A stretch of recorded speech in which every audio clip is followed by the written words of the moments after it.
Всем доброго дня, друзья мои. Сегодня прямо как по заказу снег идет, видите? Чтобы настроение, наверное, было у народа новогоднее. Очень красиво. Закрывает всю грязь мира вот этим покровом чистым, святым. Первая просьба. Пожалуйста, не отправляйте мне открыток. И желательно поздравления. Потому что, во-первых, я не смогу, не успею всем ответить. Это нереально. Не хотелось бы обидеть никого. Во-вторых, я не праздную Новый год. Я вообще никакой праздник земной, мирской не праздную. Раньше, когда была моложе, провожала Новый год, да, бывало иногда настроение. Не праздновала, но провожала, то есть старый год и встречала новый. Но сейчас, после стольких событий, которые произошли в мире, это не то, чтобы там пессимизм какой или... Нет, это, наверное, мудрость. Старею, наверное, не знаю, старше становлюсь. Неинтересно мне это все уже. Я считаю, что праздник можно устроить в любое время, когда тебе хочется. А не по указанию. Я освободила себя от этого рабства. Я не праздную, и это мое право. И мои близкие и друзья это прекрасно понимают, никто не обижается. На то они и близкие, чтобы понимать меня. И не осуждаю людей, которые умеренно, достойно провожают старый год. Если есть у вас пока еще настроение и желание, почему бы нет, проведите. Но не надо миллионы тратить на этот праздник, устраивать конец света, потом думать, как выжить и откуда деньги найти. Вот такую ерунду я не понимаю. Хотелось бы нам или нет, у кого есть маленькие дети, естественно, им нужно устроить веселый праздник. Веселый праздник, чтобы запоминалось это все. Потому что это дети, они все это помнят на всю жизнь. Как, что это происходило. Дети не всегда будут детьми, они очень скоро и очень быстро станут взрослыми. И какой пример мы им подадим, так они и будут относиться к своим детям в том числе. Вот по этой причине. Детям не объяснишь о том, что у нас пока война, что в мире все неладно. Дети этого не понимают. Им и не нужно, у них свое детство. Я сняла на канале несколько лет назад, выложила традиции, обычаи новогодние. Можете посмотреть.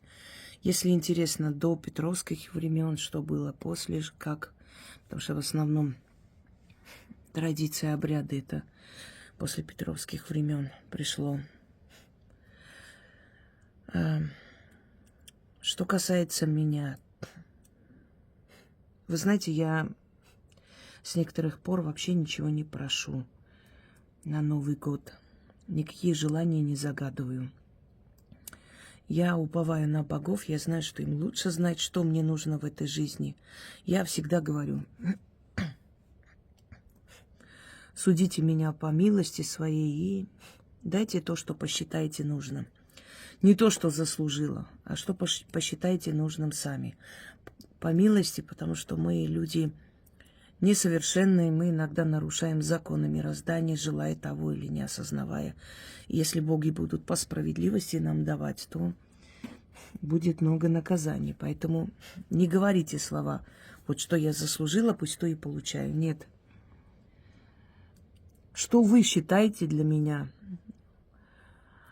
что вы своей милосердной рукой хотите мне подарить, то и подарите. Вот так лучше.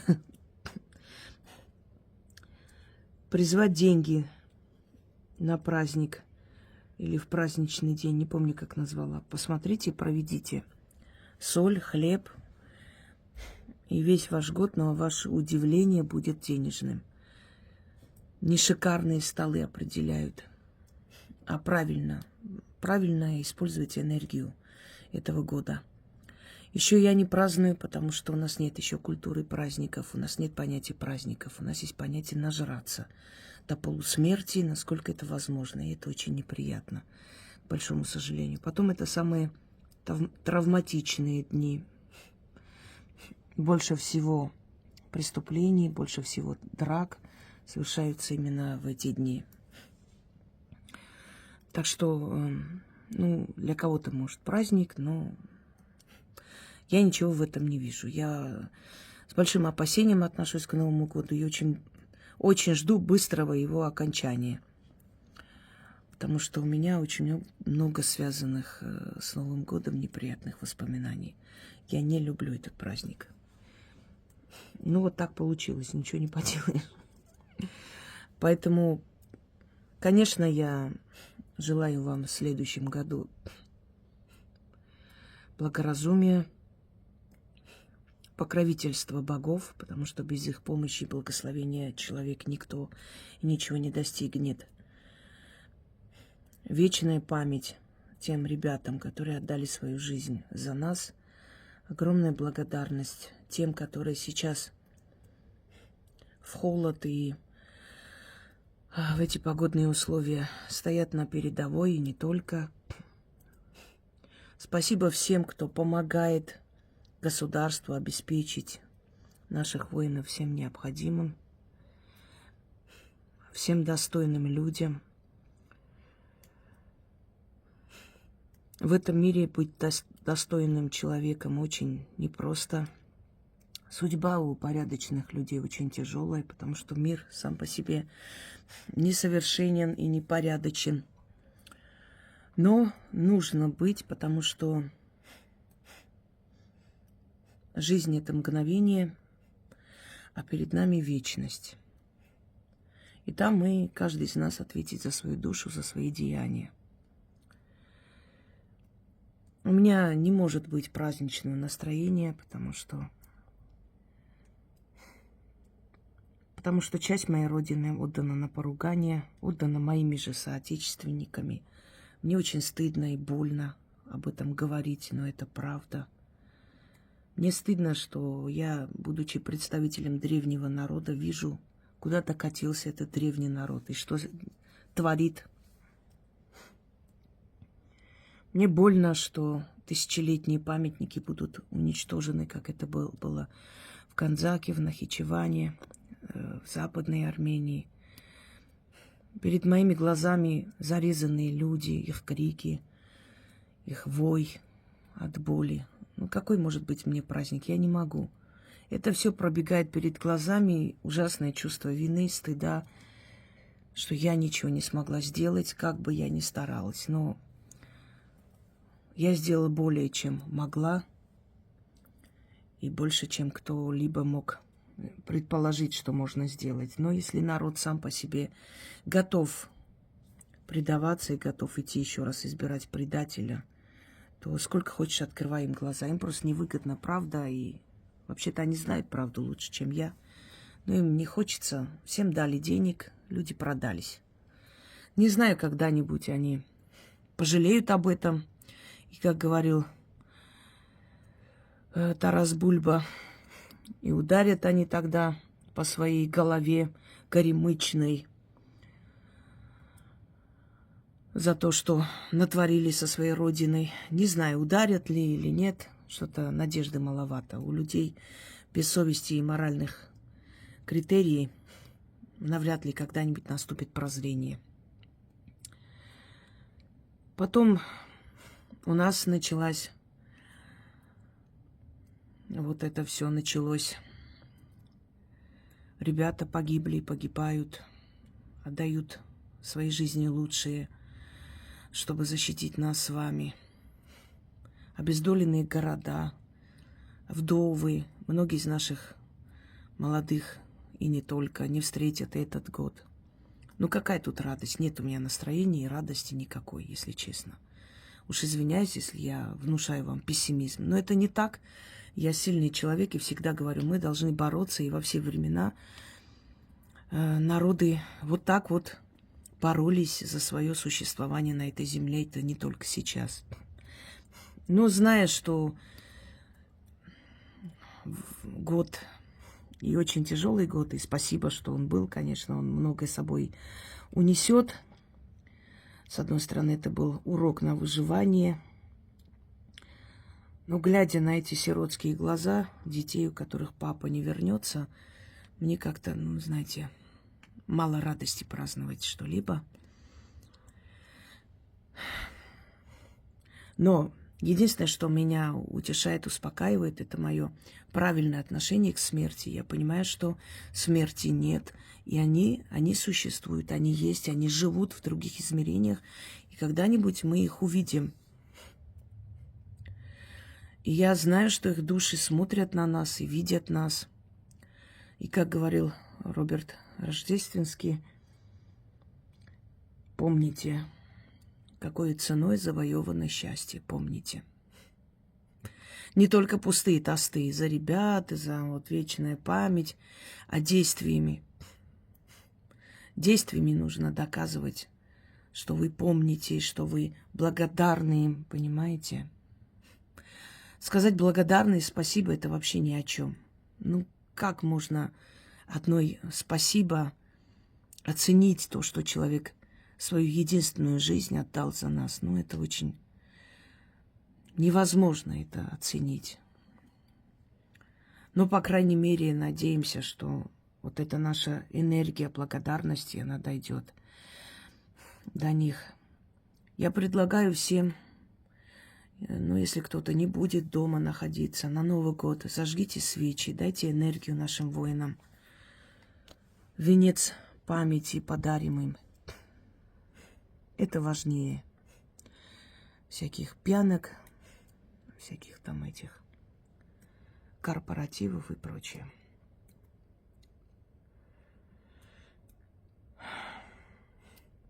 Сирия пала. На время, правда, но в любом случае. Пытки людей, опять казни эти страшные. Неопределенность. Духовно ближе к нам. Еще один древний народ, колыбель цивилизации. Палестина. Дети, которые искалечены на всю жизнь. Убитые. Поэтому нет ощущения праздника, друзья мои. Праздник – это когда в мире более-менее, ну, не все счастливы, радостны, но, по крайней мере, постепенно с юностью, с молодостью уходит это ощущение беспечности, веселья. Ты начинаешь видеть реальный мир, ты становишься свободным от всех условностей, от всех навязанных идей и все такое. И ты понимаешь, вот это и есть настоящая свобода. Истинную свободу в этом мире до конца прям обрести невозможно, потому что только сумасшедший на самом деле истинно свободен. А пока мы живем в социуме, мы имеем обязательства перед людьми, мы не можем делать, что хотим. А вот духовная свобода – это когда человек не зависит от условностей, в рамки себя не загоняет. Это не означает хаос и аморальность, это означает «хочу праздную, хочу не праздную». Хочу, отсыпаюсь в эти дни. Я решаю, как я хочу праздновать, что я хочу делать и вообще. Понимаете? Вот так и говорить. Я не праздную, или праздную скромно, или гостей не жду, или никакие затраты я на Новый год такие большие не планирую. Вот и все. Вы не обязаны эти лоханки с салатами накрошить, потом все время бегать туда-сюда, тарелки менять, мыть, чистить, чтобы все веселились, радовались. Вот они пришли тебя поздравить, ты такая важная птица. 21 век можно, в конце концов, в ресторане это все провести и культурно вернуться домой. Я человек гостеприимный, который всю свою жизнь всех ютила у себя, все оставались, все жили, всем все покупалось, дарилось. Даже я уже хочу вам сказать, что ну их на, в конце концов, реально. Это твой праздник. Если это праздник, празднуй для себя, для себя. Удели себе внимание и время. Потому что это не дело служить другим, чтобы всем было хорошо, уставать, чтобы что, вогнать себя в долги, все это вымывать, чистить. Вот мы праздновали. Нет, ребята, я больше не играю в эти игры. Я живу по своим желаниям, и у меня свои правила жизни. И это очень хорошо и прекрасно. Я счастлива, что я к этому пришла, и я могу себе это позволить. Так что вы сами решайте, а то припрутся, знаете, с этих кукуевских районов. Вся родня, 40 с лишним человек. Как там говорится, 40 голов. И давай им, устраивай им праздник. Вот поэтому я считаю, что если уж это праздник, то это для себя, для своей семьи. Если вы пара, значит, выходите, садитесь в ресторане, проведите это время. Значит, возьмите какой-нибудь... Ну, обычно люди сейчас делают так, берут там загородные дома, значит, арендуют на пару дней. Просто выезжайте семьей в лоно природы. Отключаются от всего, отсыпаются, отдыхают. В наше время стресс и постоянный стресс и напряжение. И эти праздники создают определенный стресс, когда ты почему-то считаешь, что ты прям обязана и должна их праздновать. В общем, я так считаю. Спасибо всем за поздравления. Если кого не поздравлю, не обижайтесь. Я просто считаю, что в это время человек должен отдохнуть от всех, а не сидеть на телефоне и отвечать на поздравления всех и вся. И если вы меня не поздравите, я не обижусь. У нас есть более важные дела. Праздником жизнь не заканчивается, она начинается. Поэтому думайте о будущем, о завтрашнем дне. Нам еще очень многое предстоит сделать. И мы сделаем, потому что мы сильный народ. И не первый раз мы так проходим эти испытания. Наши города стояли дольше, чем некоторые страны в свое время. Вот это нам простить не могут. А пока насладитесь этой красотой. Вот так вот немножко подведу, покажу вам. Ой, наш лес, лесной массив.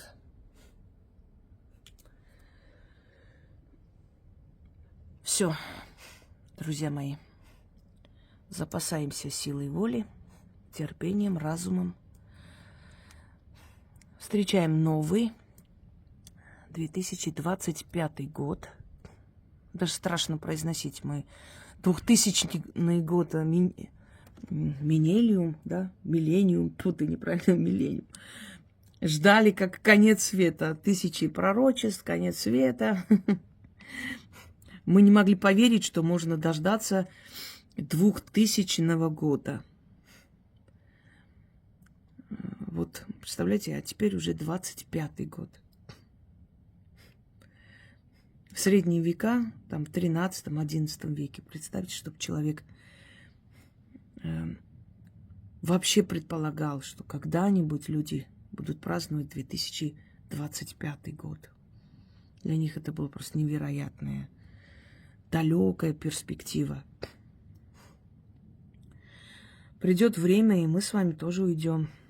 Время никого не щадит, никто вечно здесь не будет. И правильно, у каждого свое время. Пожил, дай и другим. Отодвинься, новые жизни идут. Вот так и будет круговорот времени.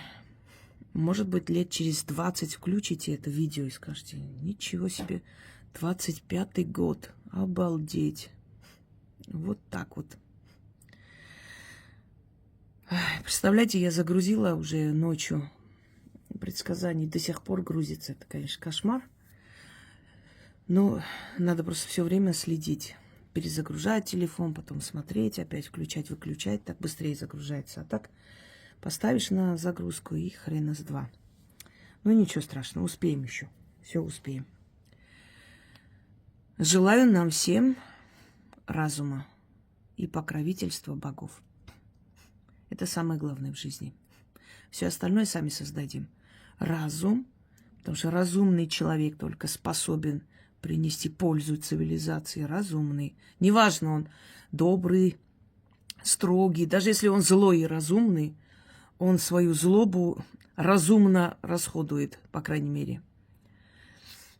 И покровительство богов. Потому что если человек не благословленный, если человек не получил их помощь, какой бы он ни был гениальный, умный, трудоголик, он ничего не добьется.